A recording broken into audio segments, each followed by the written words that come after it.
are you?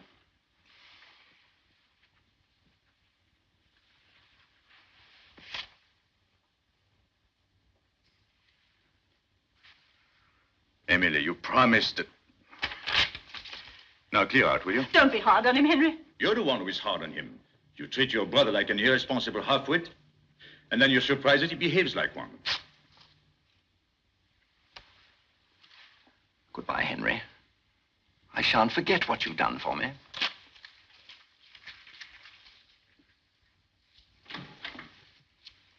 Oh, you're so unkind to him, and the poor boy's in such difficulties. Entirely through his own fault. I sometimes think he's the only person in the world who still cares for me. He was saying such sweet things to me before you came in. Here's the check. Henry. Oh, how can you? I'm sorry, my dear. No. Is this for the chemist? You never say anything nice to me because you don't feel it. You hate me, really. Ah, Emily, please. No, don't even hate me. That'd be too much trouble. You're just bored and disgusted because I'm ill, because of this. Must we go through all this again? You can't bear to be near me. That's why you won't come to Matlock with me. But, my dear, I've told you, I'm too busy. Too busy? You're no more busy than Robert is. And Robert's just offered to take me in his car. But you can't go by car. It's much too tiring. It isn't a question of being tired. It's a question of being with someone who cares for you. You mean who cares for your money? Well, I don't care if he does. At least he doesn't wish I were dead, which is what you do. Emily, please. But it's sure you can't deny it. You do wish I were dead. Oh, I certainly shall if you go on much longer like this. Oh, I'm sorry. No, can't even listen. He's just said it in so many words. He wishes I were dead. Where are you going?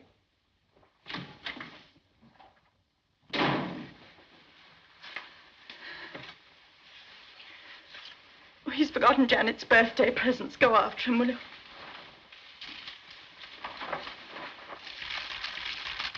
Proust. The complete set and so beautifully bound. Hello, General. Look, Father. Oh, thank you, Henry. I'm so happy you like it. I can't make head or tail of it. Show me the thing Emily gave you. Isn't it lovely? They've spoiled me. I don't deserve You it. deserve everything you get. That's a fact, Maurier. Spending your life looking after a wretched old crock like me. Father, please. Sacrificing herself when she ought to get married. I'm not worth it. I ought to be dead. Making everybody's life a burden. Now this girl of ours is going to leave us. Oh, don't worry about it, Father. It'll be all right. Very pretty. What news of Emily? That's what I came to talk to you about. Will you do us both a charity and come to lunch with us tomorrow? I'd love to. But why is it a charity? Blessed are the peacemakers, and we are in need of a peacemaker. Oh. What's it all about? The usual thing. What, women? Father, please. In this case, it happens to have been something else. All right, take me out. It's time to go and feed the dogs. I began it, I'm afraid, by objecting to her brother. That made Emily object to me, violently. After which, we both lost our tempers. Utterly senseless, of course, but then such is life, unfortunately. It needn't be. No, I suppose not. If I were a little less impatient. And Emily could be more understanding. Then each of us would be somebody else and would live happily ever after. Meanwhile, you'd think that a woman who's been married for the best part of 20 years would come to share her husband's tastes, wouldn't you? Why, yes, of course. Well, the first time I showed Emily a modern painting, she said it made her feel sick. That was when we were engaged. Now, the last time I showed her one, which was about 3 days ago, it still made her feel sick. That's what you call intellectual companionship. Luckily, there is somebody who understands what I'm talking about. I'm thinking of the first time I saw a modern painting. When was that? When was that? Do you happen to remember a young woman who came back from India just before the war? Oh, yes. A very charming and beautiful young woman. That's neither here nor there. The point is that she was an ignorant little fool, and you were very kind to her. You opened a door, and there were all the things she'd only heard about. Painting, poetry, music. It was like a revelation, like a conversion. Dear Janet, I wish Emily could have a conversion, but I'm afraid it's not very likely. Well, I'll expect you tomorrow, then. You're not going already. Duty, stern daughter of the voice of God. I have to drive to Windsor and get Emily's latest prescription made up. That's typical of you, Henry. You always joke about duty, but you go on doing it. Do I? Well, I must confess I hadn't noticed it. I must say goodbye. Where's your car? At the gate. I'll come with you. No. You'll do no such thing. I wouldn't dream of it. À demain. Sourire mystérieux. What's that for? For your thoughts. They're worth more than that. All right. I'll give you 6 pence when you come for lunch tomorrow. Is that a bargain? Goodbye.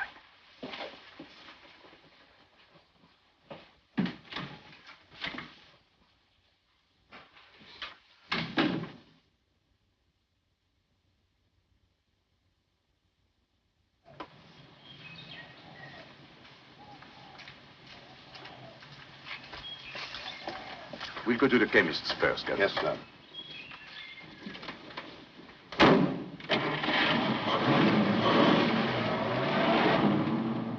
Why have you been so long? Couldn't help it, darling. I had to give Janet her presents. It's her birthday. She must be awfully old, isn't she? From your point of view, she practically has 1 foot in the grave. Now, from my point of view, she's a handsome young woman of 35. As a matter of fact, she used to be really beautiful 10 years ago. I suppose you flirted with her? Of course I did. Do you still flirt with her? Only in the most spiritual way. Henry, I sometimes hate you. Luckily, you have your own inimitable way of showing it. I know you don't really love me, but I don't care. I can love you enough for 2. If I didn't love you, I think you were horrible. Same to you, my sweet, and many of them. Couldn't we have dinner together? I can't. I'm dining home tonight. At home? But that doesn't count.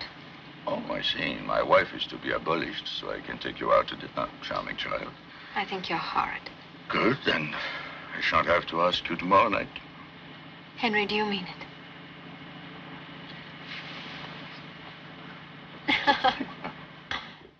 He's got no right to treat Robert like that. No right at all. But, my dear, you must admit that Robert's a bit, well, irresponsible. Well, at least Robert's got a good heart.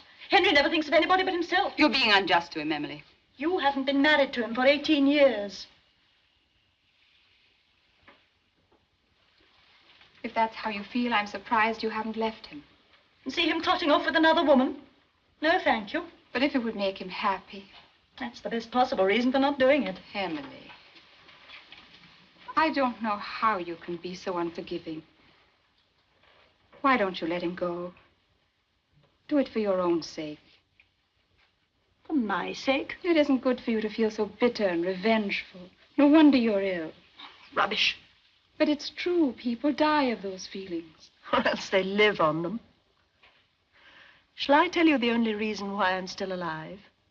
Because Henry'd be so happy if I died. Do you really mean that, Emily? Of course I do.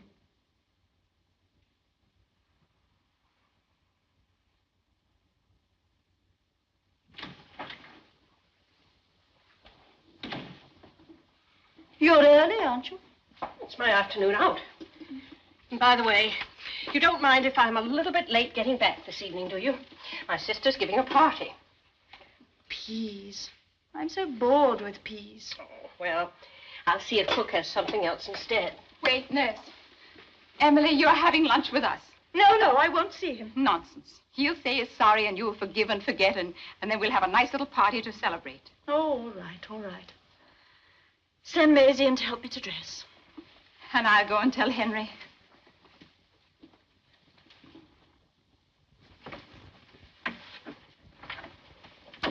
Thank you.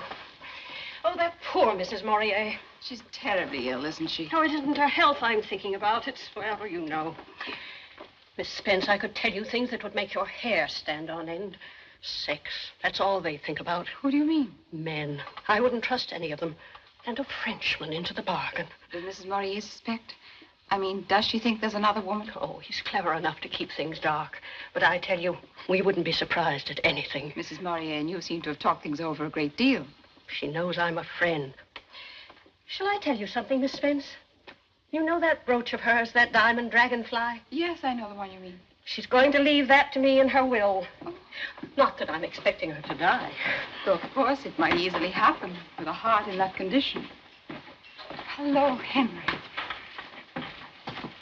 Well, what news? Peace or war? Peace.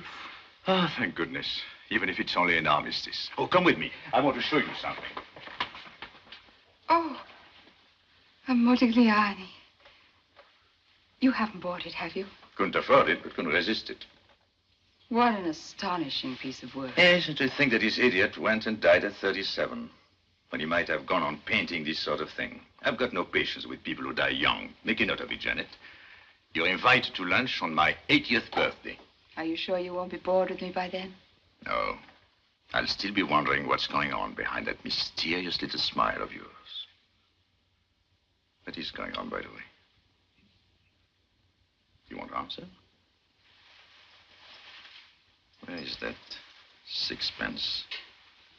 Now you have to tell.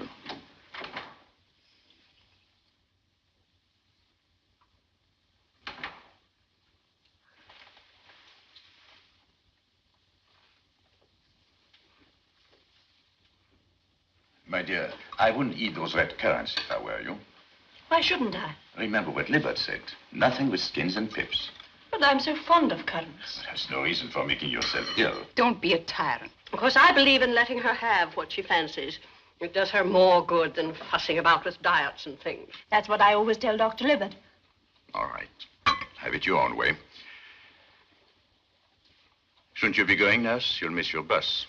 I just want to give Mrs. Maurier her medicine. No, don't bother. I'll deal with the medicine. You run along. It's very kind of you, I'm sure. I probably shan't see you till morning, Mrs. Maurier. I hope you have a nice party. Thank you. Goodbye, Miss Spence. Goodbye. Thank goodness. Now, don't blame me if this thing's upset you. Do I ever blame you? You never have anything to blame me for. I'm the ideal husband. That isn't even funny. Oh, it's nice to feel the sun on one's skin.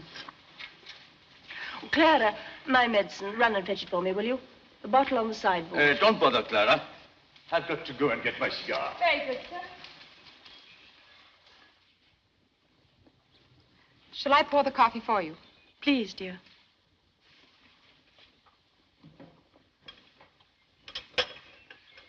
You take sugar, don't you? Rather a lot, please. Libbard always gives me the most evil-tasting concoctions. 3 lumps. That ought to take the taste away. And here's 1 in the saucer. Coffee for you, Henry? And no sugar. Thanks. Here you are, my dear. Thank you.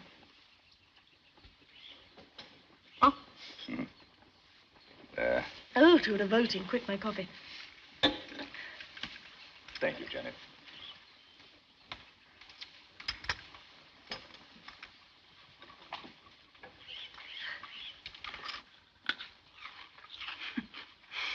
You know, I used to get punished for this when I was a child. Nothing to what I used to get for doing this. But now, happily, one can commit all the misdemeanors with perfect impunity. Goodness, it's hot. Would you like me to move your chair into the shade, dear? No, thank you. I think I'll go indoors and have a little nap. These first warm days are very trying. Sleep well, my dear. Oh, by the way, I shan't be in for dinner tonight. Where are you going? Old Mr. Johnson wants to discuss the new aviation company he's interested in. You know how I hate to be alone in the house. My last evening at home, what's more. Oh, I'm sorry, my dear. I didn't think that you would feel sentimental about it. Will you be very late? No, of course not. Not later than 10:30. On the dot.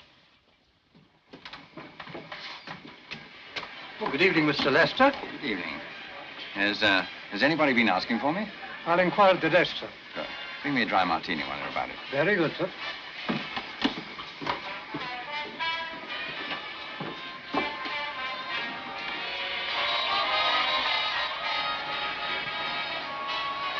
Horrible, isn't it? There ought to be a law against those things. Don't you think so? I don't know. Do you like music? Not much. You don't? That's bad. Nothing for you at the desk, sir. You brought only one. You can easily fetch a second. No, thank you. Thanks. Teetotaler as well as a music hater. Added to all this, you appear to be practically dumb. Now, there's a good deal to be said for dumb women in every sense of that ambiguous word.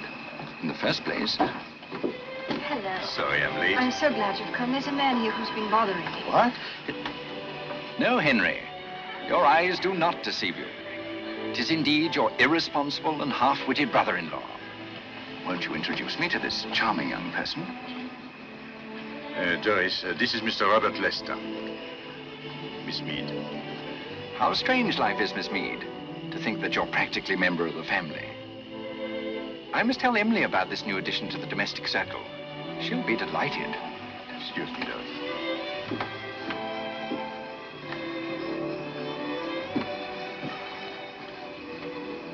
All right.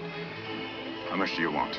Well, Emily was about to give me 400 when you, in your wisdom, thought fit to intervene. All right, I'll give you 400. Emily was giving. You're buying. Not a penny less than 500. Robert, you are Henry, you know how I hate bad language. All right. Come around tomorrow. I'll give you a check. I'll come early, before Emily gets up. Come whenever you like. You'll always be equally unwelcome. This has been a very memorable occasion, Miss Mead. I intend to celebrate our meeting with some champagne. You'd feel better if you ordered a bottle yourself, Henry.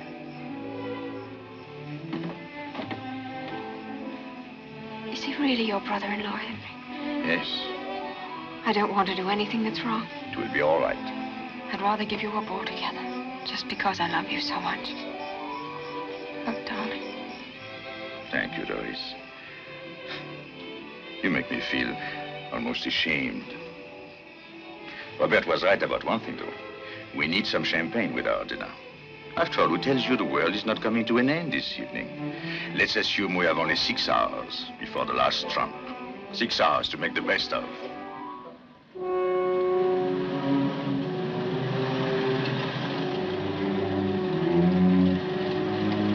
Good night, McNabb.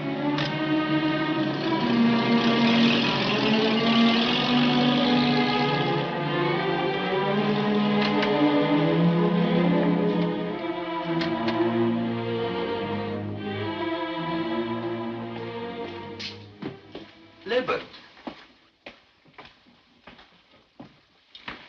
Is my wife ill?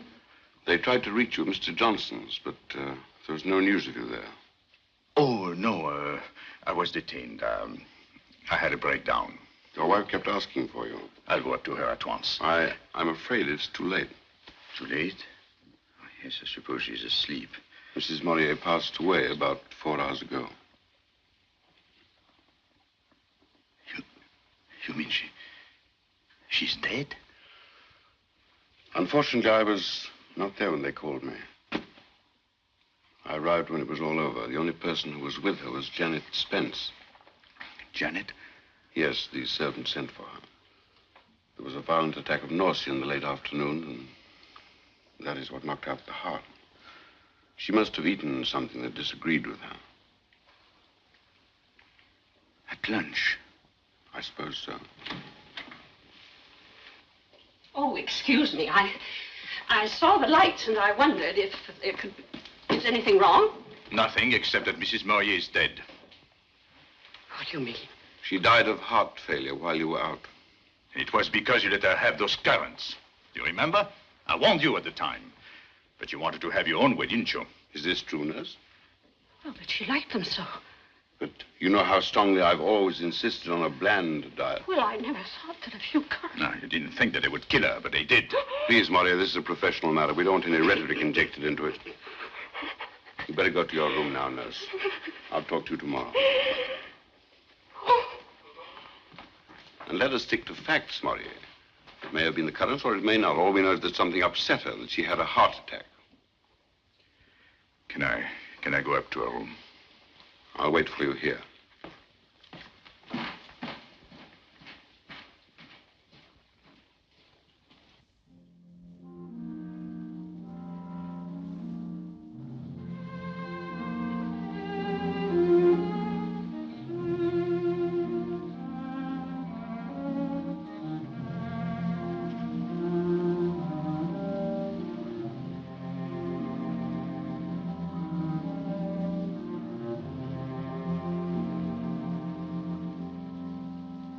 I've been nursing for 20 years. And this is the first time anyone's ever had anything against me. You mustn't take it so hard. Oh, he's trying to ruin me, Miss Janet. I'll never get another job. Nonsense. I couldn't wish for a better nurse for my father. That's very kind of you, Miss Spence. Did you know our nurse is leaving? Yes, I had heard.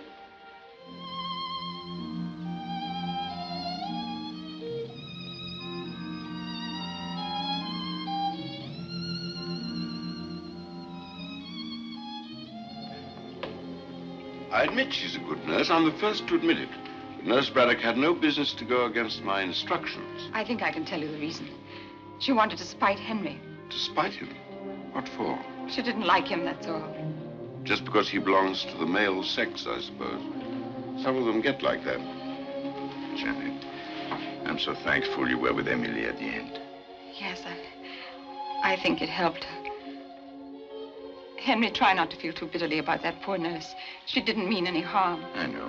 Hell is paved with good intentions. She'll be out of the house tomorrow. I'm going to get her to come and look after my father. Well, I don't envy you. I think it's a good idea. I can keep in touch with her and rub in the lesson from time to time. Tell me about poor Emily. Did she suffer much? Janet, it's been too much for you. It was terrible.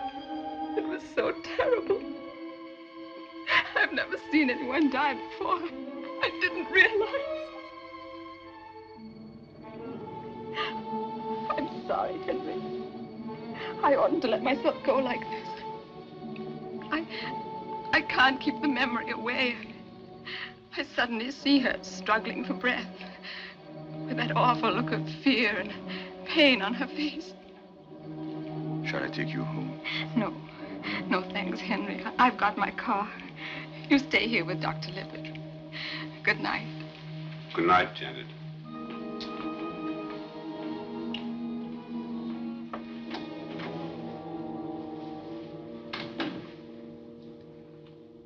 There's nothing to say, of course.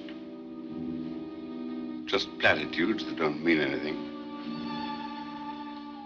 One talks in one universe, one dies and suffers in another. I found that out when Margaret died. You two were very close, weren't you? We were married nearly 30 years.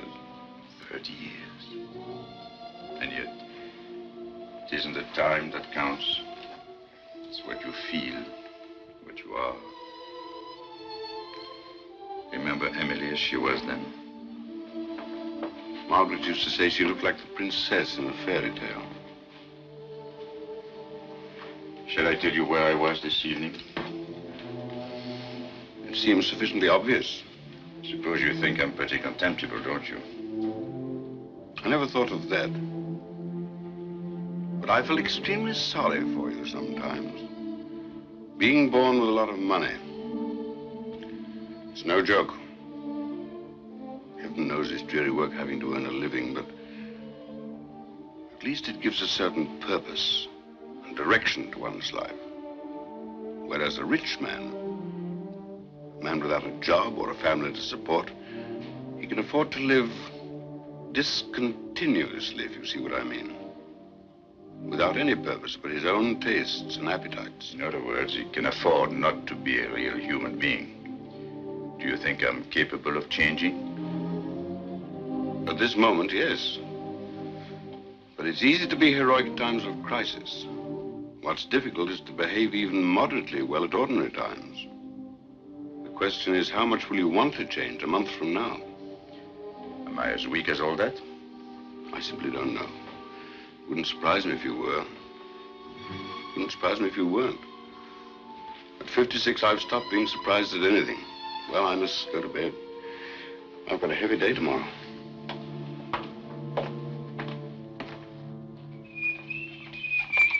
Be careful. I am being careful. Huh.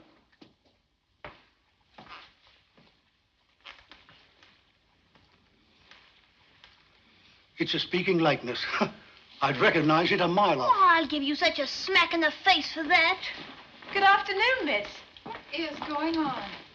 Where's Mr. Maurier? Didn't you know, miss? He's gone. He's gone to Cornwall. How very odd. He didn't say anything to me about it. He only made up his mind yesterday. All of a sudden. Clara, he says to me, I need a change. So I says to him... Did you say would he be back? No, but we're having the whole house repainted. You know how long that takes. And anyhow, Cook and Maisie and me have got 3 weeks off from tomorrow. Oh, lucky beggars. Wish I could have 3 weeks off. Come on, Jenny. What a sky. Isn't it wonderful? But you're not looking at it. No, I'm not. Volupté, fantôme élastique. Oh, stop it. I hate it when you talk French. I'm afraid you'll have to learn to put up with it. For better, for worse, in English and in French. Till death do us part. Darling, how much do you love me? How much? Let's see. I would say about 17 times as much as I love English cooking. No, this isn't a joke. You're perfectly right. English cooking is a tragedy. That's why we're starting for Paris tomorrow. Paris? Do you mean it? Unfortunately, I've got to pick up some papers on the way up to London. You mean at your house? Good. Then I'll have a chance of seeing what it looks like. No, you won't. You're going to wait for me at your Aunt Nellie's. But, darling... I don't want anybody I know to see us together. Not until we're back from abroad. You know as well as I do how they talk. But the servants are away. You told me so yourself. I know, but the house is full of painters. Not on a Saturday afternoon. And tomorrow is Saturday. Please let me come and have a peep at it, please. All right. Thank you, darling. Don't thank me. Thank yourself. Ce que femme veut, Dieu le veut. Woman's will, heaven's will. You know, I can't help feeling rather nervous. What about? About meeting your friends. About being Mrs. Henry Maurier. Sometimes I wish we could keep it a secret forever. That would be romantic, wouldn't it? You see, I left school when I was 16, so I don't really know anything. And look at the sort of people you go out to dinner with. Judges and admirals, authors. And then me in the middle of them. What do you expect me to do? Don't do anything. Just be. That's good enough. But after all, I'll have to say something. What on earth shall I say? Well, ask them what they think about the Einstein theory. Henry, you're a beast. You might at least pretend to talk to me seriously. After all, you've talked seriously to other women. Which other women? Miss Spence, for example.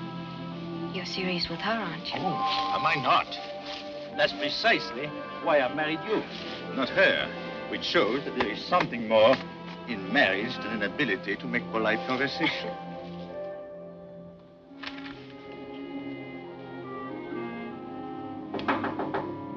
Oh, Janet.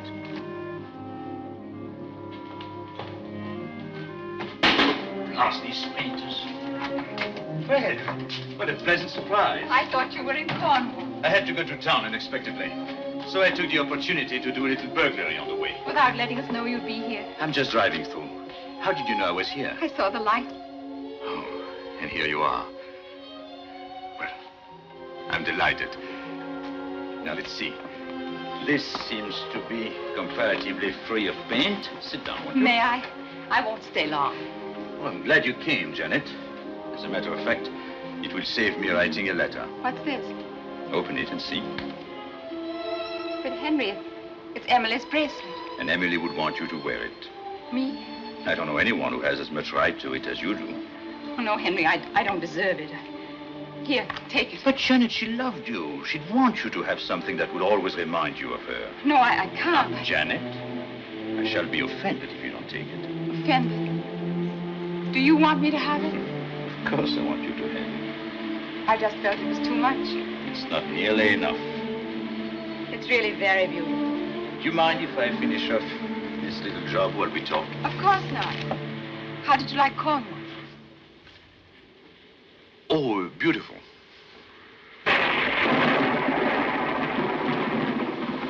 I love thunderstorms, don't you? Frankly, I don't. I once saw a man killed by lightning just a few feet away from me.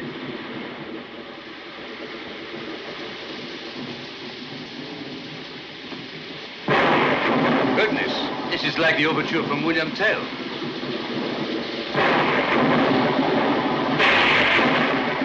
I knew this would happen.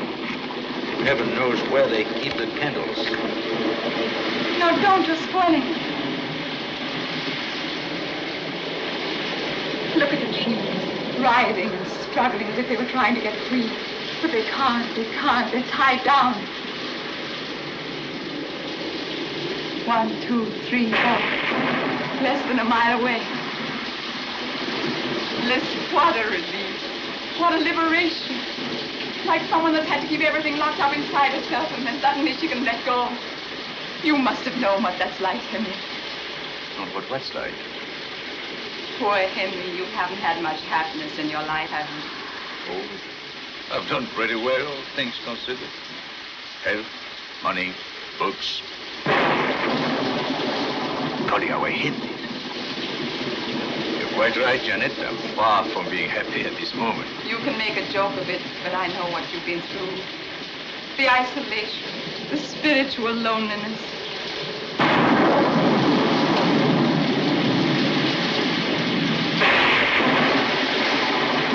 Right overhead. It's wonderful. It's like passion. Now, Janet. You've been reading too many novels. Passion. You know what I mean. Loving so much or hating so much that at last it breaks out in spite of yourself. Like lightning, like a thunderbolt, like the wind and the rain. Then woe to the man who comes out without his umbrella. You know, that always makes me think of Benjamin Franklin. Sending his ridiculous little kite into the middle of an electrical convulsion. Heaven knows why he wasn't killed. He certainly asked for it. Henry, we're free now. We needn't pretend any longer. I don't quite understand. I tried to hide it. But you must always have known, just as I've always known about you. About me? Of course. I knew what you felt. And I knew you'd never admit it out of a sense of honor and duty. I respected you for that, even though I suffered from it. We don't have to think of anyone but ourselves now. Janet, really, you don't understand. We can't. We mustn't. Forgive me, Henry. Please forgive me. My dear, don't let us say anything more about it. Your nerves are on edge. It's the thunder. I ought to have known how you feel about it. It's still too recent, too painful. Poor Emily. Emily? That face. I thought I'd put it out of my mind. So frightened. So horribly frightened. And I talked about us. No wonder it upset you. Can you forgive me? Listen, Janet, I think I ought to tell you. While I was away in Cornwall... What happened while you were in Cornwall? Well, to cut a long story short, I got married. You got married? Yes. It's someone you don't know. As a matter of fact, I've only known her for a few months. But I'm sure you'll like her when you meet her. Of course, she is rather young. Only about 18, as a matter of fact. Quite a baby. 18? Yes. It's absurd. So, you see, she has plenty of time to learn. What are you laughing at? Oh, nothing in particular. Janet, we're still friends, aren't we? Of course we are. Better than ever. Nothing like a good joke to bring people together. A joke? You didn't think I was serious, did you? No. Oh, of course not. Well, I must be getting home. I'll take you in the car.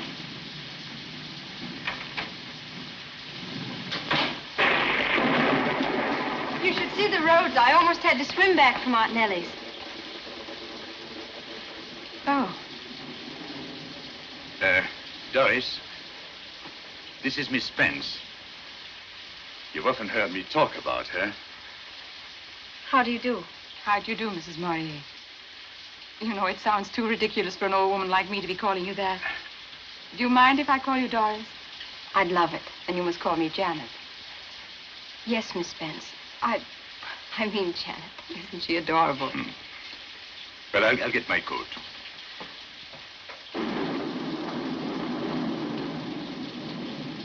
Tell me, Doris, are you very, very happy? Yes, I think so. You only think so? No, I don't mean that. I'm sorry. Let's talk about something else if it upsets you. But I am happy, really and truly. It's just that, well, I'm not very clever. And Henry seems to know everything, you know, about art and things. Art and things? Oh, you sweet child. Well, here we are. I shan't be long, dear. Henry, please let me go with you. No, you stay here and change your shoes. But I don't want to. What's the matter? Afraid of the dark? No, afraid of something else. Can't you feel it, Henry? You must be very insensitive. Feel what? She's still here, isn't she, Doris? All right, come on. Let's go to the car. Well. Married, eh? Sensible fellow. High time this girl got married, too. You give her a talking to, Maurier. Father. I'll do my best.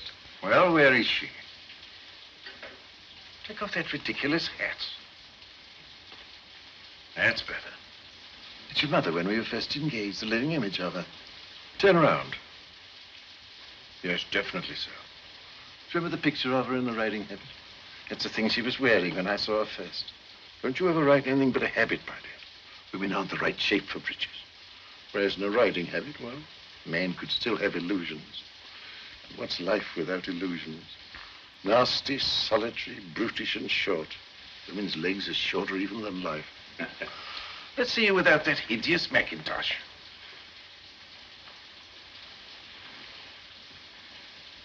What a charming brooch. Henry gave it to me. Well, we really have to run. Got to be in London tonight, and then we're taking the early boat train in the morning. Goodbye, Joe. Goodbye, my dear fellow. Good night.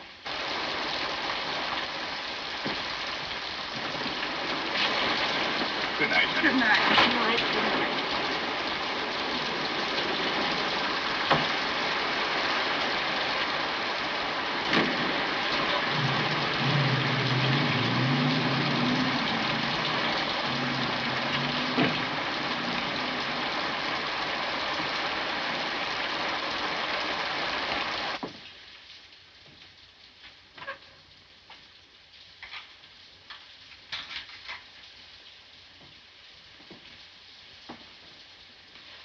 Well, I'm glad poor Mrs. Maurier wasn't here to see what has happened to her brooch.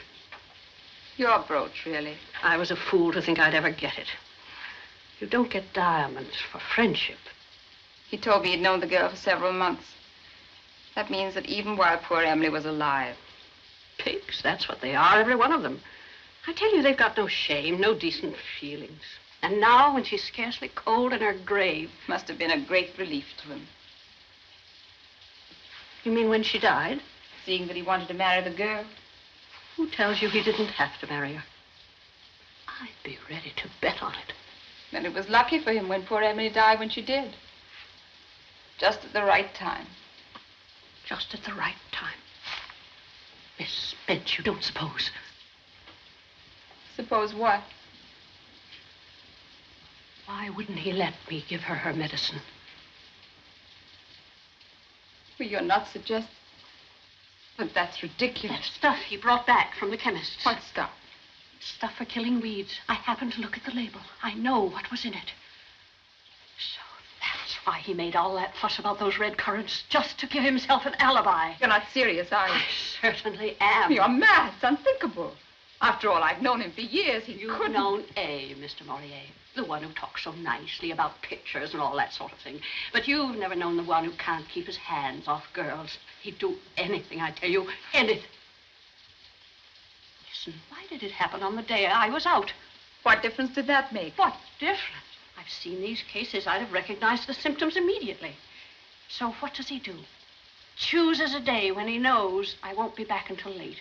Till it's all over, in fact. And then he goes out himself, on the tiles most likely, with that girl of his. No, he wouldn't do that. Oh, yes, he would. And when he comes home, he turns on me and says I killed her with those red currants.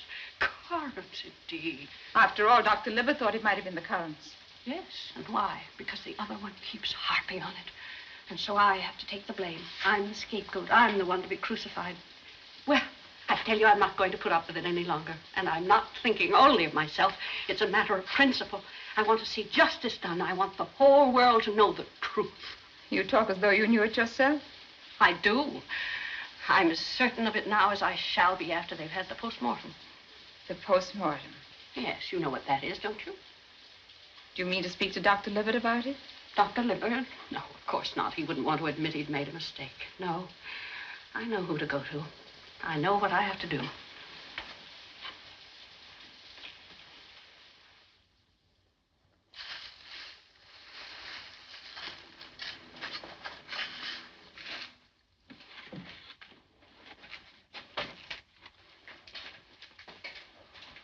It's horrible, digging up somebody after they're dead. Just because there's some spiteful gossip. That beastly nurse of yours, I can't understand why you keep her. Now, dear, don't be unreasonable. You know quite well I wanted to send her away, but Henry wouldn't hear of it. Nor would Dr. Libbard. Sending her away would have meant we took her seriously, and that's the last impression we want to give. We were having such a wonderful time in Paris. Then to be called back for this nonsense. And the painter still in the house. Horrible smell everywhere. Darling, how dreadfully unkind of me. I quite forgot to ask you how you've been. Is everything going as it should? Well, I still feel sick in the morning, if that's what you mean. And Libbard is pleased with you, is he? He seems to be. It must be a strange, wonderful feeling. You mean to be going to have a baby? If you ask my opinion, I think it's awful. Well, it'll be all right when the baby's actually there, but right now, I tell you, I'd rather have the measles again. At least it doesn't last so long. Will you nurse the baby yourself? I don't know. I hadn't thought about it. I would if I had one. I wouldn't feel it were really mine if I didn't. When do you expect Henry? He ought to be back pretty soon. How was he when he went off this morning? Rather worried, I suppose. No, he was too angry to be worried. Makes him furious the way they're treating him. Then you do not agree with Dr. Libbard's diagnosis as to the cause of death? Yes and no. I am of the opinion that Dr. Libbard was perfectly correct in stating that death was due to heart failure. Where I differ from him is in regard to the cause. And what was the cause, in your opinion, Dr. Dawson? Arsenic, sir. But that's impossible. No interruptions, please. You'll be given an opportunity of speaking later on, Mr. Maurier. Please go on, Dr. Dawson. The organs were removed and examined. Both Ranch's and Marsh's tests were used. And the presence of poison in considerable quantities was clearly established. Were the quantities sufficient to constitute a fatal dose? Unquestionably. Do you know Mr. Maurier by sight? Yes, sir. Do you think you could give him this note? It's rather important. All right, sir. I'll manage somehow. Thank you. Oh, much obliged, sir. It was one of your duties, was it not, to bring Mrs. Maurier's medicine to her after meals? It was. Did you bring it to her after lunch on the day that she died? No, I did not. I'll wait till she's finished, sir. Then when the next one's called, I'll slip in and give it to him. Take the testament in your right hand. Will you repeat the oath? I swear by Almighty God that the evidence I shall give the court shall be the truth, the whole truth, and nothing but the truth. So help me God. So I took the coffee things out into the garden and put them down on the table. And what then? Mrs. Maurier says to me, "My medicine, Clara, run in and fetch it." And did you go? No, sir. Why not? Because Mr. Maurier says, "Don't bother, Clara. I've got to go in and get a cigar anyway." Thank you. You may step down. Return until 2:30. The court will adjourn until 2:30 tomorrow afternoon.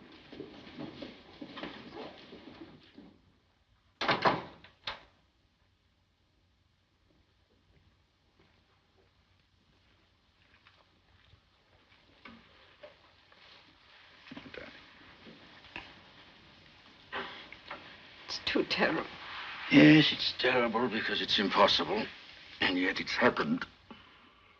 It's all my fault. I oughtn't to have let you love me. I knew we shouldn't have done it. But I cared for you so much. Darling, if they do anything to you, I shall kill myself. Don't talk nonsense.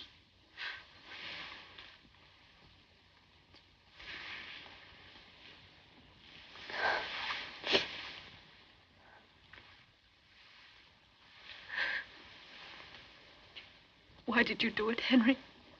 Why did you do it?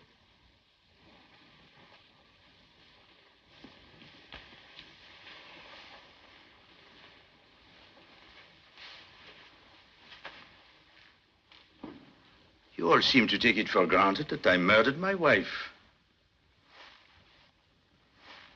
Do I look like the sort of man who goes about slaughtering people? Wring her neck and the devil take her? I suppose you imagine I was so insanely in love with you that I would do anything. Anything! When will you women understand that all one asks for is a little amusement and a quiet life? Instead of which, well, I don't know why the devil I ever married you. Why did any man in his right mind ever marry any woman, for that matter? Henry! Oh, no.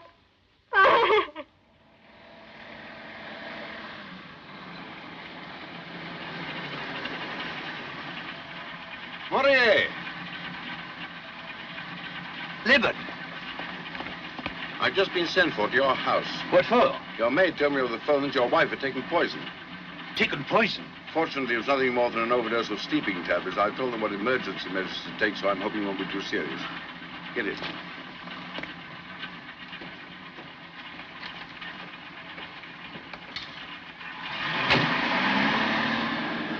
Is it the result of what happened at the inquest? Yes. Yes, that and other things. I got angry because she took it for granted that that I was responsible for what happened to Emily. I said a lot of things I shouldn't have said. I see. Libbard, do you think I did it? No, I don't. Then how did it happen? One of them tries to kill herself. Perhaps the other succeeded. But why? Why? Ask yourself, Maurier. If you were a woman, would you have been very happy as Mrs. Henry Maurier?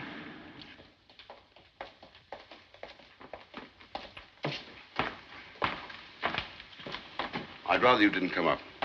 Very well.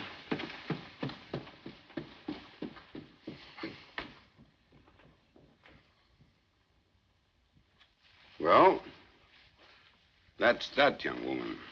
2 days in bed and you can do what you want. No more of this sort of thing, remember? What's to prevent me?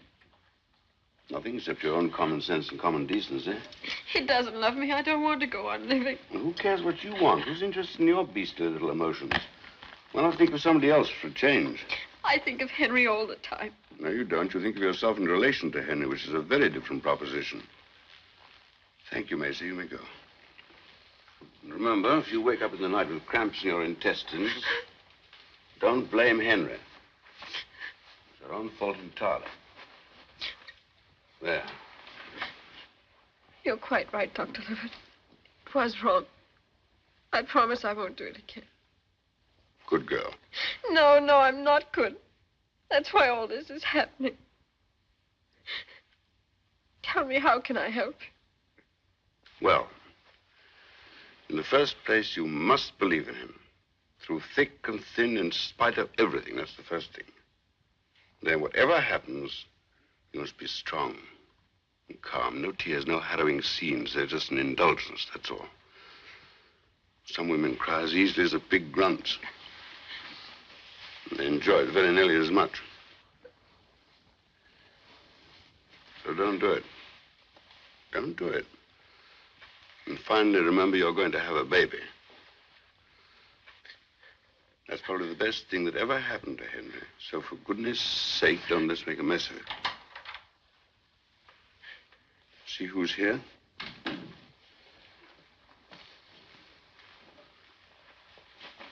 Sure, right. Flourishing. And there isn't going to be any more of this sort of nonsense, is there, Doris? I'm so thankful you got here in time. Yes, but it would have been better if there hadn't been any need for me to come.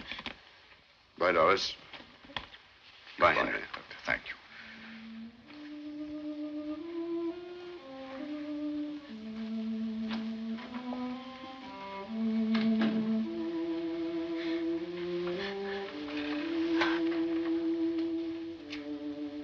Can you forgive me, Doris? Darling, I'm the one who needs to be forgiven. It was all selfishness, really. I see it now. I was trying to spite you, trying to get my own vet. I began it, I'm afraid. I ought to have known better. At 18? To think I tried to kill myself. And everything's so beautiful, so mysterious. Even that fly on the ceiling. Even that silly old doll you tore to bits. And this. How wonderful it is simply being able to move from one place to another. It's empty here. It's empty there. Just think if there were no emptiness. If everything was so jam full that you couldn't move, like in a coffin. That's death. That's hell. Oh, darling, I was forgetting. Before you came back, I rang up the Imperial Airways. There's a plane leaving Croydon in the morning. This is Friday. There's the whole weekend in front of us. We could be in Africa before they found out, or in Turkey, or... Henry. You still believe I did it? But I don't. Then why did you suggest I should run away? Oh, I've been a fool again. I made you angry. It's only because I love you so much. Because I was so terribly anxious in case you couldn't make them understand. Shall I tell you something? I said a very stupid thing this afternoon. I said I didn't know why I ever married you. Well, perhaps I didn't know it then. Now I do know. I know very well. Why? Because I love you. Oh, darling.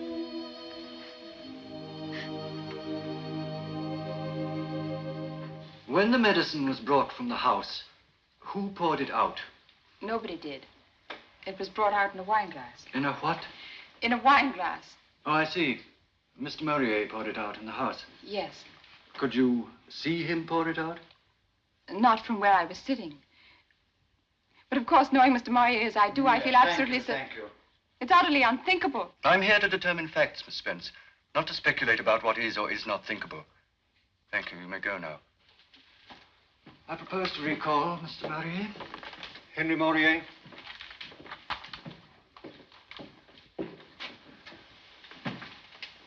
And we now come to a rather painful subject.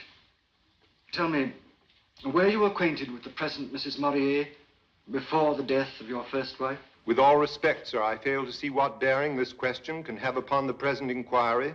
You will please allow me to conduct the proceedings in my court in my own way. Will you please answer the question, Mr. Maurier?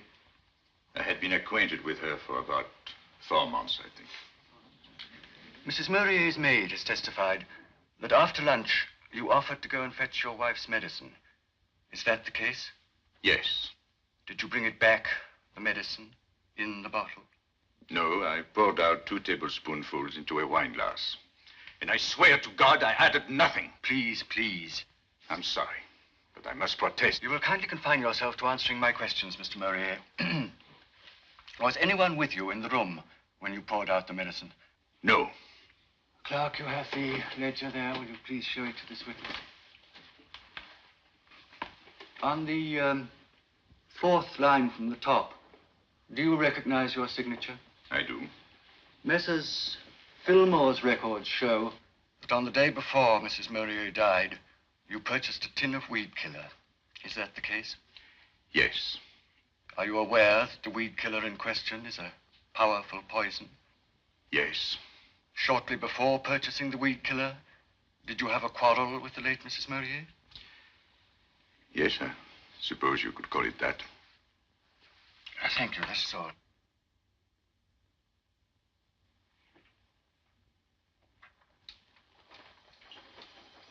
Well, here we are. Sure you won't change your mind and come with us?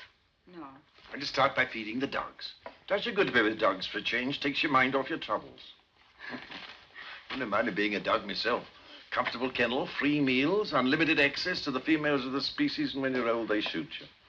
No wheelchairs, no torture, no blasted nurses. One bang and it's over.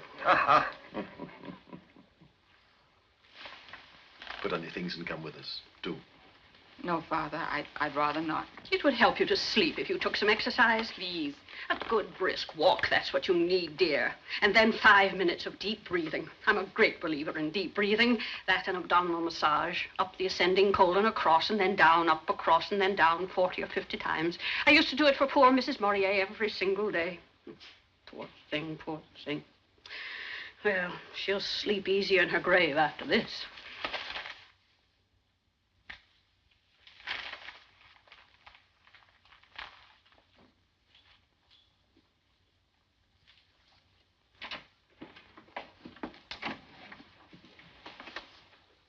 Hurry up.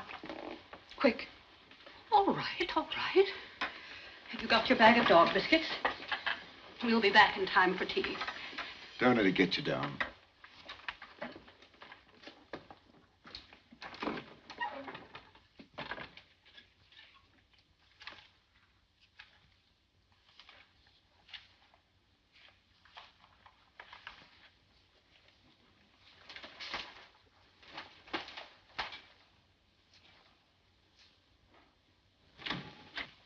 Dr. Libbard, miss. Show him in.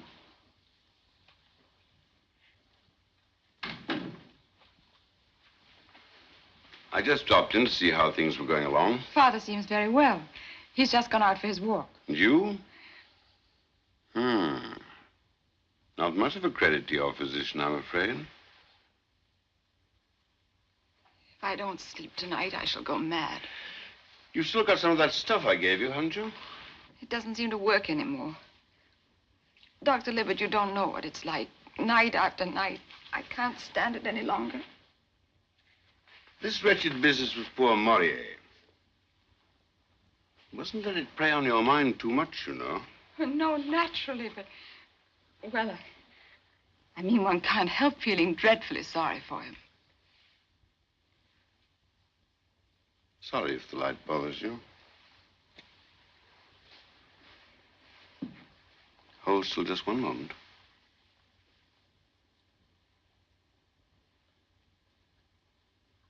Mm-hmm.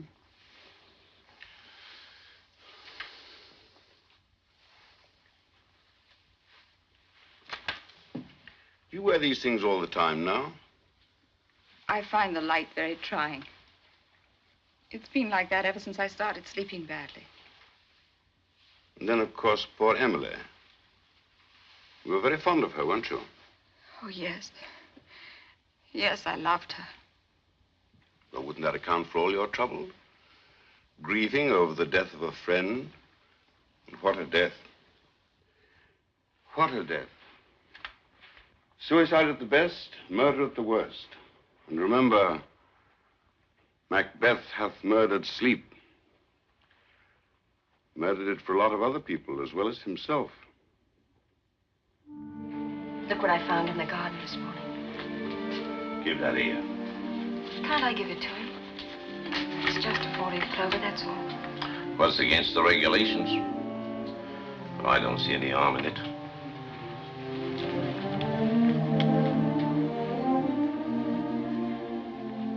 You think it's awfully silly, don't you? Silly to love someone. It's the only thing that makes any sense. How does Libbard think you're getting on? All right. Darling, let's call him Patrick. Call whom? Libbard? No, I mean if it's a boy. Oh, I see. And if it's a girl? Well, what about Belinda? Oh, no. No, there I draw the line. But it's such a pretty name. Do you see me running after the child in Kensington Gardens and yelling, Belinda, Belinda? There are limits, my dear. We're taking certain things for granted, aren't we? Darling, you mustn't say such things. After all, you haven't done anything wrong, so what can they do to you? Besides, you've got your 4-leaf clover now, and we won't call her Belinda, I promise. But don't imagine that'll prevent you from making an ass of yourself. Any man looks an idiot when he's trying to keep a tiny child in order. I shall roar with laughter and you'll be furious. But then a moment later, you'll be laughing too. It'll be so wonderful, Henry. Will it? Of course it will. Sorry, ma'am. Time's up.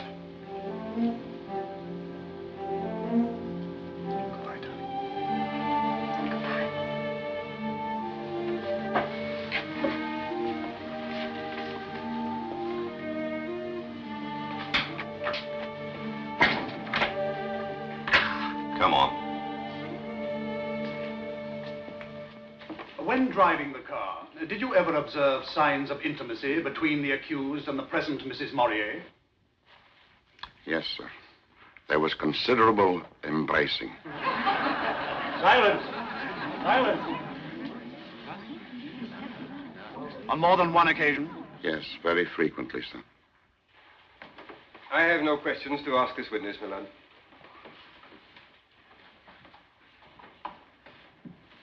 Caroline Braddock. Caroline Braddock.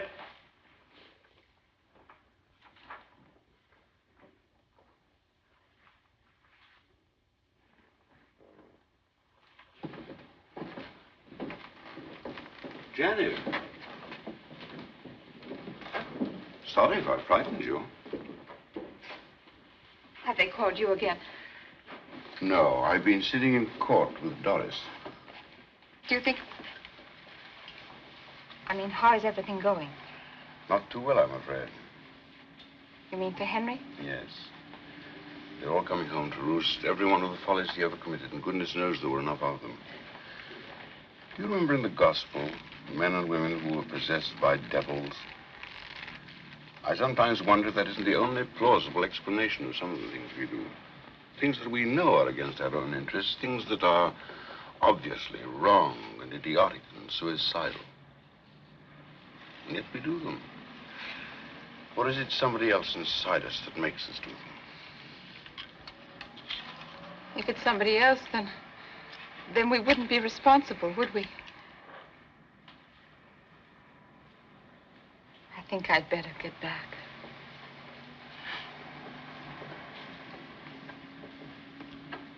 Did the accused and the late Mrs. Maurier ever quarrel? All the time. When did they have their last quarrel? On the day before Mrs. Maurier's death. Was it violent? To judge from what I heard of it, it must have been. What did you hear? I heard Mr. Maurier say he wished she was dead.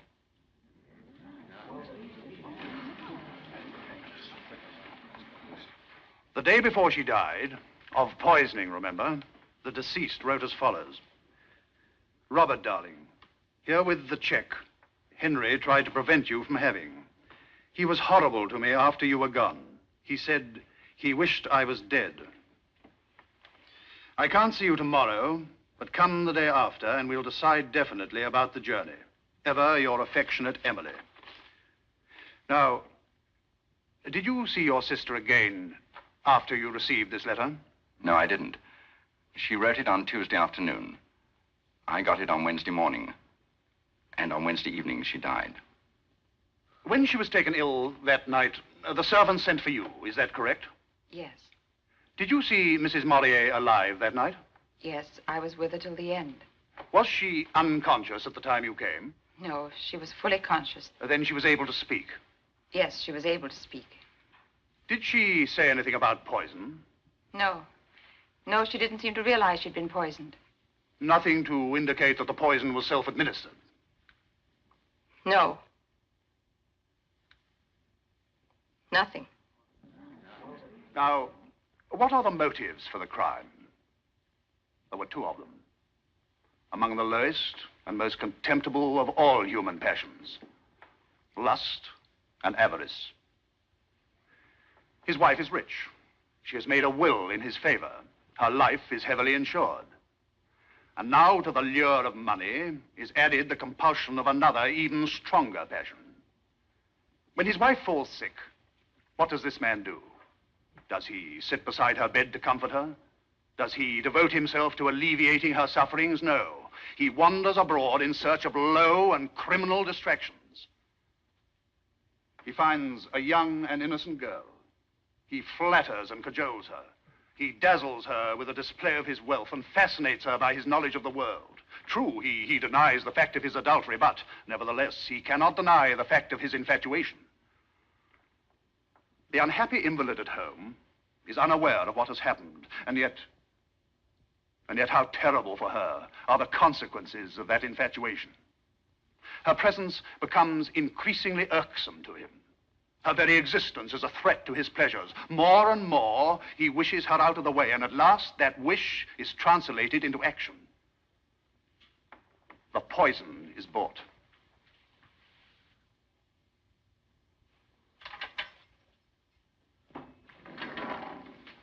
Here, you've been transferred to Wandsworth. Wandsworth? But that's where... But you can't. There's the appeal. You'll hear about that in plenty of time. Hold out your hands.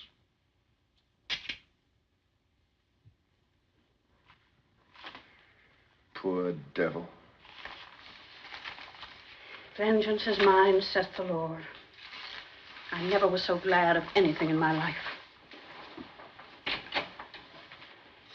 But I have some wonderful news for you, Miss Janet.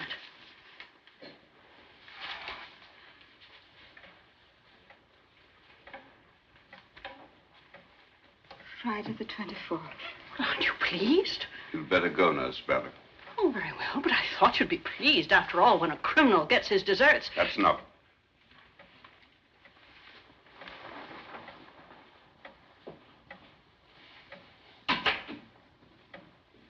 When a criminal gets his deserts.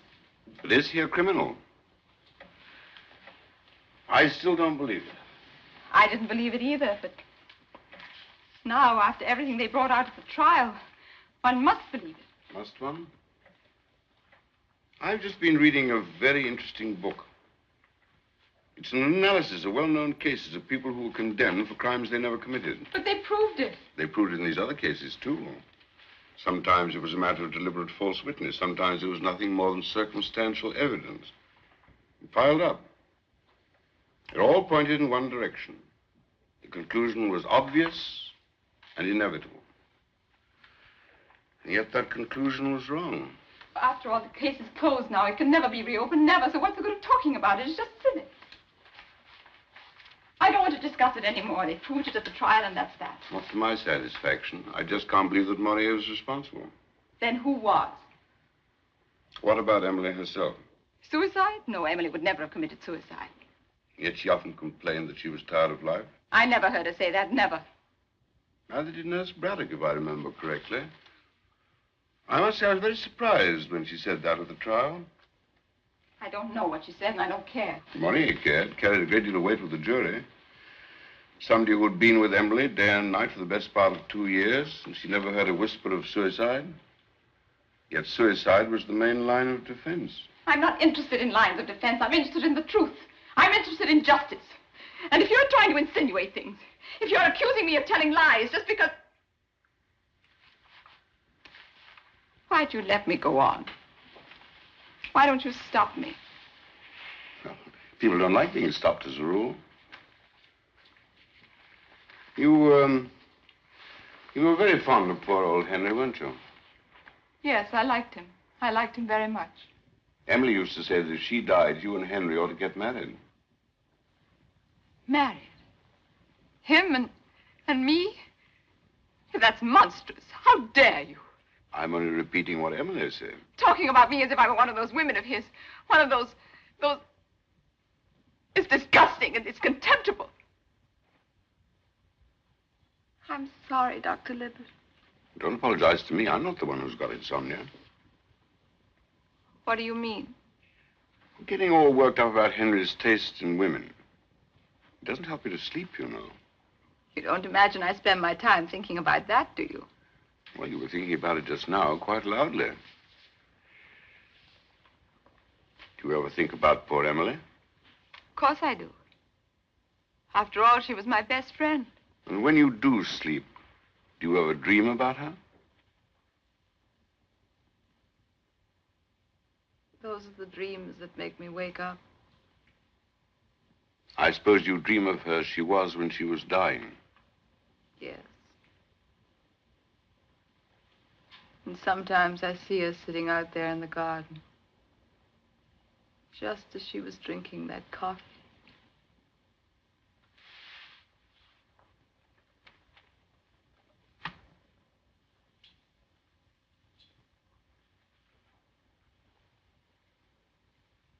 I thought it was the medicine he was supposed to have put the poison into. Yes, of course, the medicine.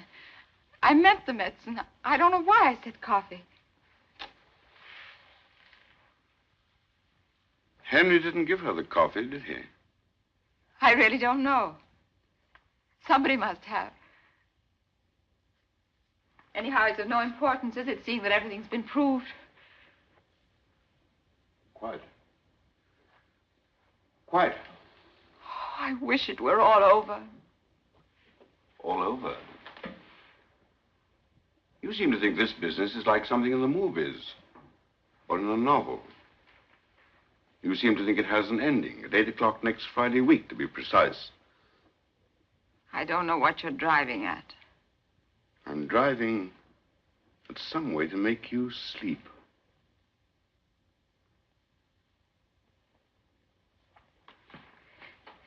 Well, this has been a very interesting talk, Dr. Libbard. But whether it's going to cure my insomnia, that's another question.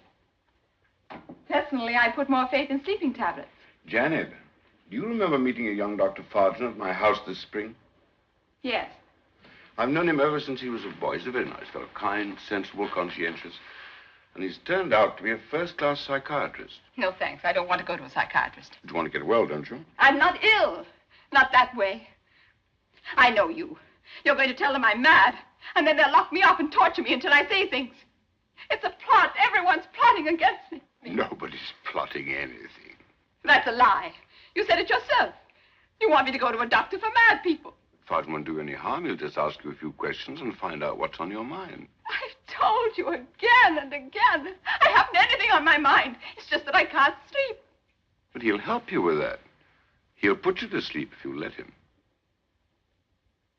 Do you mean he'll hypnotize me? Well, what's so alarming about that? Send me to sleep and then make me say a lot of things I don't want to say? And I shan't even know I've said them? No. No, I won't. I won't. Janet, be Don't reasonable. touch me. Janet. I'll kill you. Do you understand?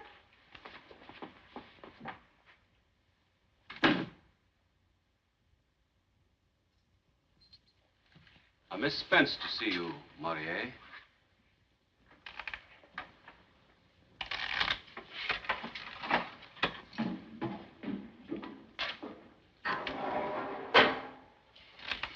I don't mind us.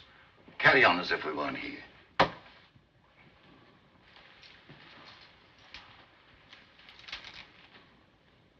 It's difficult to believe that you are quite real. Nothing is quite real anymore. That clock. When one thinks about time, draining away like blood from a wound, and you can't stop it. It just goes on quietly flowing until there isn't anymore. And then you're dead. Was it 3:30? Yes, that was 3:30. 4 and 12 makes 16 and 24. 40 hours. A little more than 40 hours. It's like being at the edge of a huge black pit and something is pushing you from behind. Perhaps it would be more bearable if it made some kind of sense. If at least one could believe that there is such thing as justice. There is. Janet, I didn't do it. I swear by all that is sacred. Sacred? What is sacred?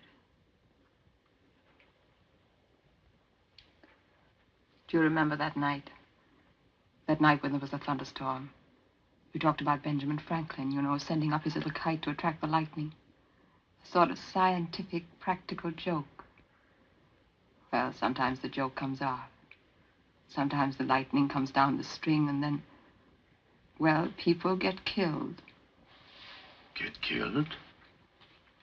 And whose fault is it they get killed? The fault of the lightning? Or the fault of the little man who thought it would be such fun to play tricks with it? I don't understand what you mean. Well, don't try. Just imagine a little group of boys at school. What does your father do? Oh, he's a barrister. And yours?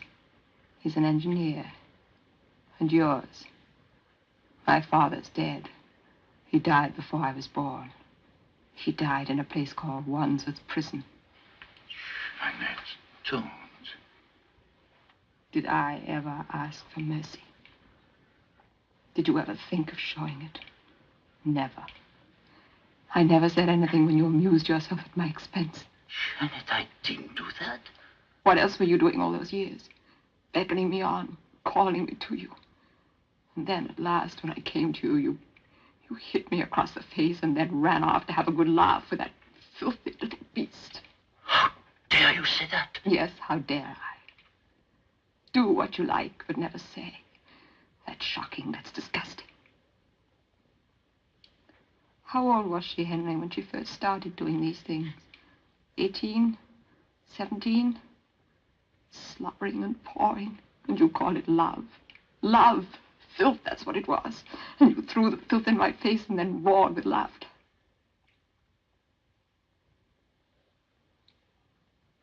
Why don't you go on laughing, Henry? Laugh. Laugh. This is all part of the same joke. Don't you understand?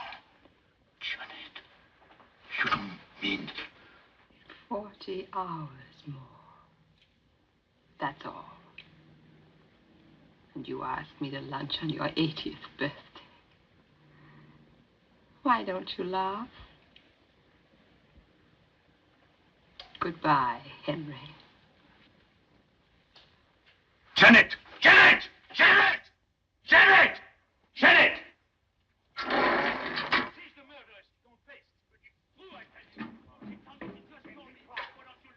She was the one. She did it. Keep quiet. So she told me. She confessed. Janet! Janet! Janet! But she's the murderer. She told me. But it's true. I swear. She's let me go. Yeah, that's better now. Sit down. Tell her to come back. Make her say it again in front of witnesses. Keep quiet. Let me go. Let me go. Sit down.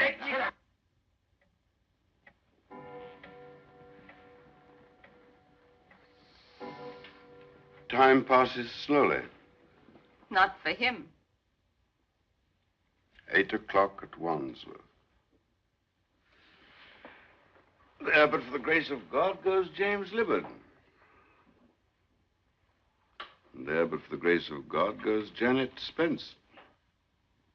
Happily, there was the grace of God. Still possible to do it. To do what? To have the execution postponed. Why should it be postponed? Well, some entirely new fact were to turn up. They proved it. The jury thought they proved it. But do you?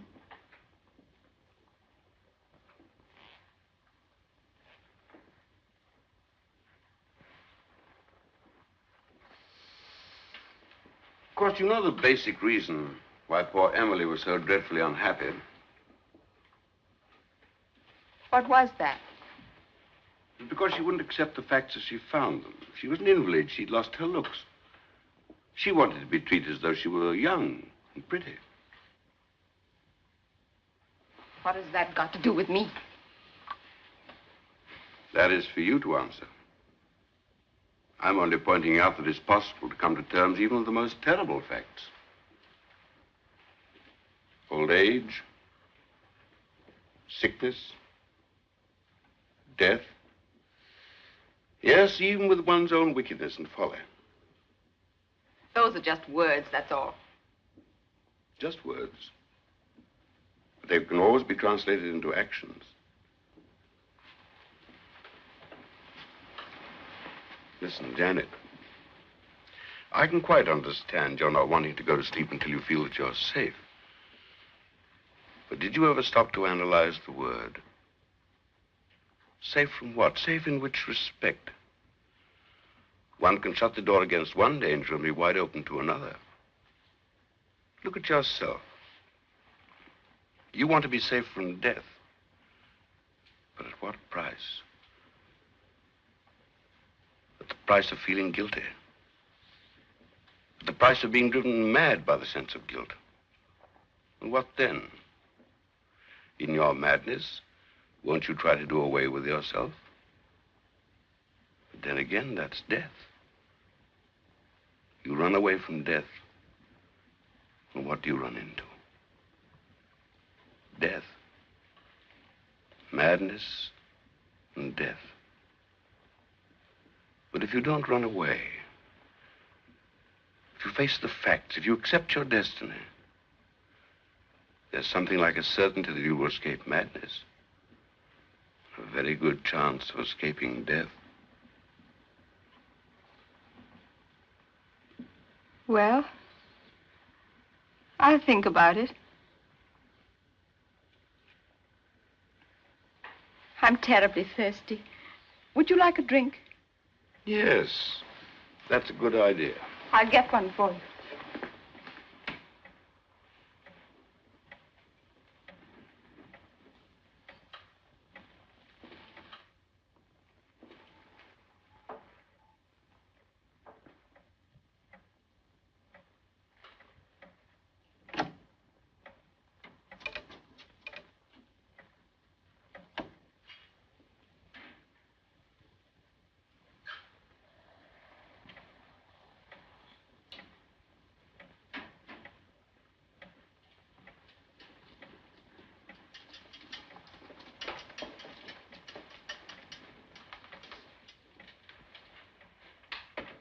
Kali, isn't it?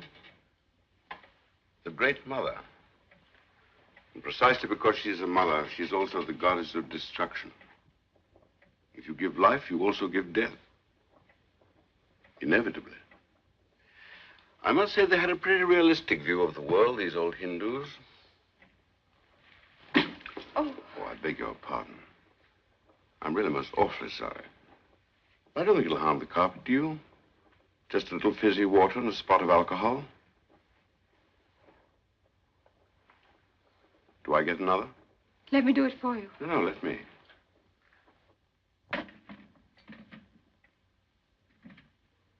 That's Emily's bracelet, isn't it? Yes.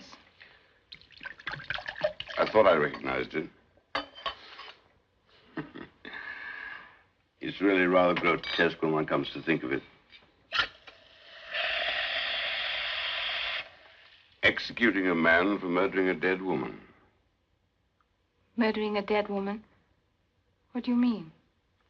Well, that's what she was. 2 months, 3 months, 4 months at the outside. That's all she had in front of her. You mean if she hadn't been poisoned, she would have been dead in 2 or 3 months? That's it.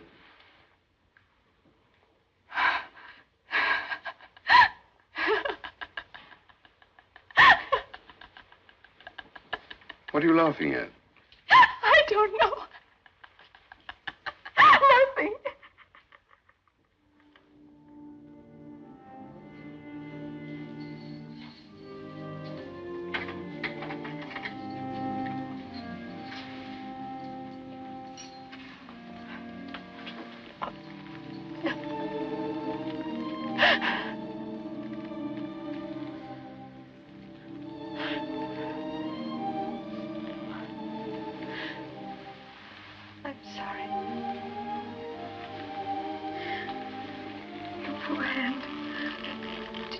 Yesterday. Yes, I did it yesterday. Darling, I want to tell you something.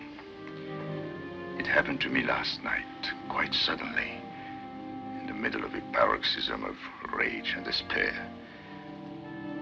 It was like actually hearing a voice, only there weren't any words.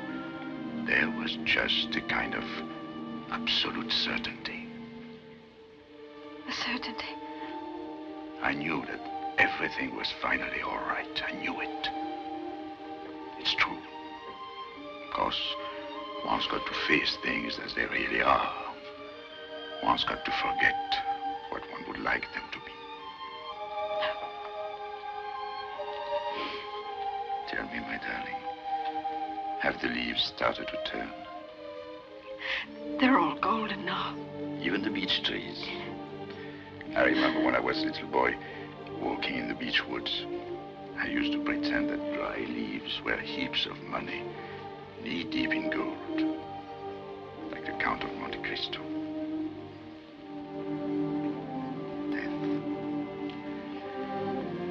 Death. You know, if you accept it, it's all right. If you refuse to accept it, then you go mad. But I can't accept it. I can't. Shall I tell you what was hardest? Accepting the fact that I shouldn't ever see you again. I wish I were dead. I wish I'd never been born. There's nothing to do with one's wishes. After all, we did not ask to be born, but we've got to put up with life. Even if we don't like it, even if we can't understand it. And mind you, we can never understand it while we are actually living it. Life has to be lived forward, but it can only be understood backwards. So, there it is. That's what I suddenly understood. And meanwhile, what was I doing? The exact opposite of what had to be done. Knocking my hands to pieces, driving myself mad, raving against the injustice of the thing. But it is unjust. From the outside, yes, from other people's point of view. But you know, if you accept the injustice that's been done to you, if you say to yourself, well, this is what has happened, and I put up with it, I actually will it. Well, if you can do this, then in some strange, mysterious way, the nightmare makes a kind of sense. I know it's difficult to explain, but it's true. Oh, before I forget, I want you to promise me something. Don't see too much of Janet. Don't let her have anything to do with the baby. But darling, she's always been so sweet to me. I know she has. But all the same, will you promise? I promise. I could tell you all the reasons, but it would take too long. Besides, what's the point? Let the dead bury their dead. Why bother about the past? I'm glad you didn't come to see me yesterday. Why? Yesterday, I should almost have hated you. Hated me? Yes, hated you for being free, for having all your life in front of you, whereas I was here a few hours. You love me, don't you? And I love you, Doris. And love casts out fear. Of course, it also works the other way around. Fear casts out love. Yesterday, there was nothing but fear. But today...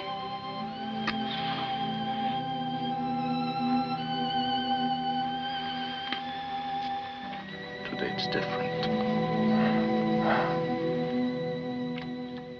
2, 3, and then look at the 4th.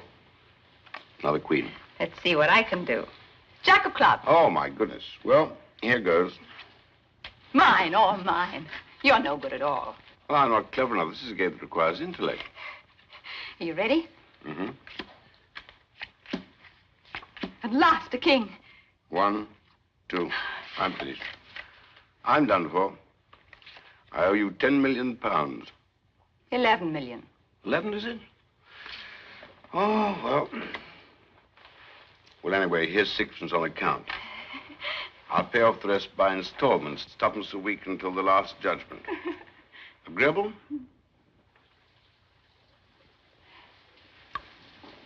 It's raining. I like rain.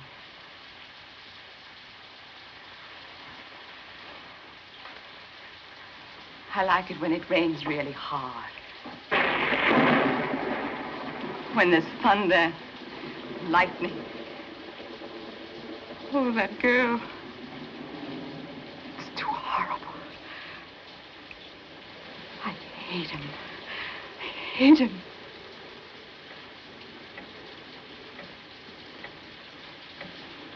Do you know what the time is? Only 2 minutes.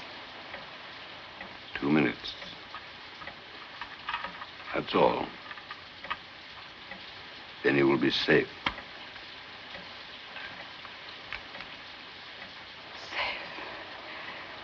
I'll be safe.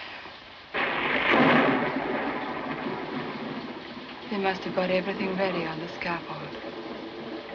A rope, straps. And now they're going down the stairs. There's the governor of the prison, the chaplain. They're walking along the corridor. It isn't far, just a few steps. They're at the door. Someone puts a key in the lock and turns it. The door opens, and there he is. There he is.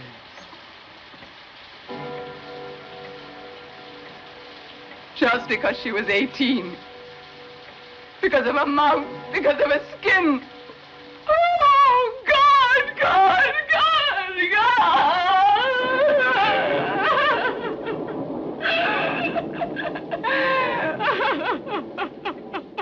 It's all over. No need to worry anymore. You're sleeping now. Hold still. This won't hurt. Quite still.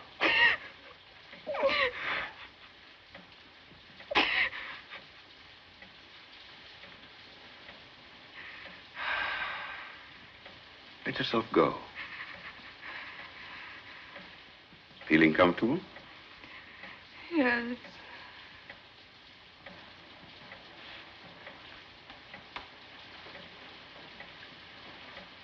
Feel quite safe now, don't you? Safe. Yes, absolutely safe. Tell me, Janet, how did you get her to take the poison? I put it in the coffee. You thought he would ask you to marry him, No, I don't want to talk about it. It's true, isn't it? I can't tell you. You thought that he loved you as much as you loved him. It's too awful. It's too humiliating. All right. I won't torment you anymore. You can sleep now. Deep sleep. Warm, soft, dark. Like black velvet. Think of black velvet and black fur. No light coming in. No dreams to interrupt you. Just sleep.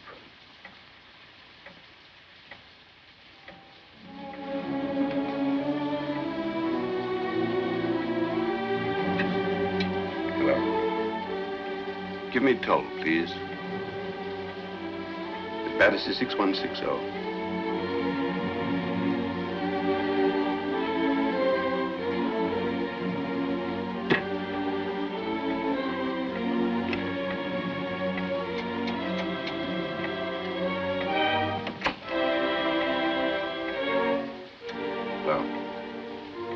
Wandsworth Prison.